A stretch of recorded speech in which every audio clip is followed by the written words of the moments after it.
Welcome to this tutorial, where we will walk you through the collaborations feature in XTEN-AV projects. Start by logging into your XTEN-AV account. Once you're in, navigate to All Projects under Projects on your dashboard. Choose the project you wish to collaborate on. For this demonstration, we'll use Alphabet's project. Find the Collaboration button under the Actions menu. Here, you'll find various collaboration options, including Chatter, Send for Approval, and Share with Coworker. Let's go step by step. Begin by selecting Share with Coworker. Click this option, select the team member you want to share the project with, and then click Share. Please note that you can only share projects with team members in your group. Once shared, you'll see that the coworker has been added to the project. They can now work alongside you in real time. You can also unshare the project using the Share with Coworker option.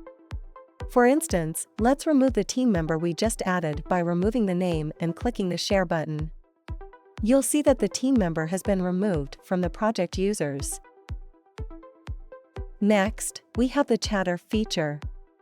This allows you to comment and tag teammates on shared projects. Tag a person using a username, type your message, and save. Your messages will be sent to everyone with whom the project is shared. To submit the project for review, click Send for Approval. Let's take a look at how the approval notification appears. Once you've sent the project for approval, the approver will receive a notification under Approvals on their dashboard. The approver can review the project and then approve or reject it using the Actions button. Moreover, the sender will receive an email notification indicating whether the project has been accepted or rejected. After approval, you'll notice the status change from pending to approved. Thank you for watching. For more tutorials and insights, please visit XTEN-AV.com.